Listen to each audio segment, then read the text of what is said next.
You love them so much to correct their error. Yeah. And so let's just, take the pride conversation out because people think it's an identification, which it's not, it's just sexual behavior. But it's, if you meet an alcoholic or you meet a drug addict, do you affirm their struggle? No. You say, you're better than this. Let's let her say it. 120, I'll respond, and then I got to dash. I've shared prayers on here before and said, God bless. And that's because my faith is really important to me. And it's also one reason why I love every neighbor.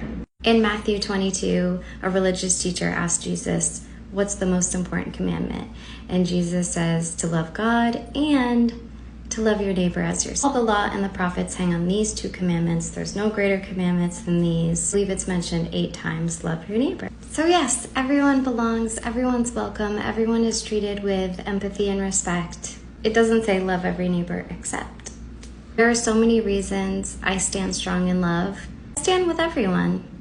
That's who I am. And the love back and the God bless if you disagree is genuine. Andrew? I would just, to Jack's point, I'm dying to know, what do you think when Miss Rachel quotes scripture in that way? I mean, Satan's quoted scripture plenty.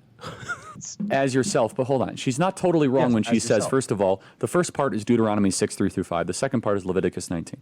So you love God.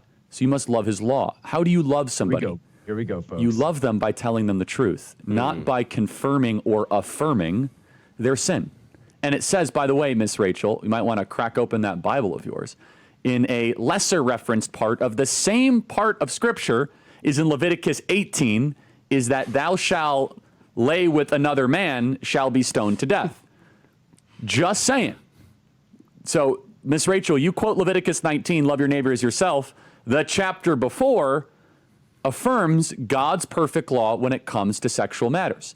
Now, so how do you best love somebody? You love them by telling the truth. You don't have to be cruel. You don't have to be unchristlike in your communication. Yeah, you don't have to be mean. However, you don't have to shout. You certainly, and I would love for Miss Rachel to respond to this, is pride a Christian value?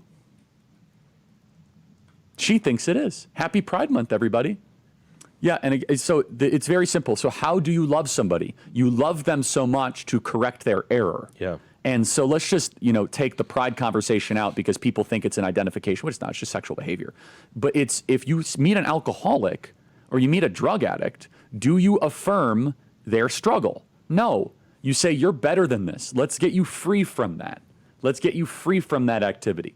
So Miss Rachel, you're actually not loving anybody. You're doing the opposite. She loves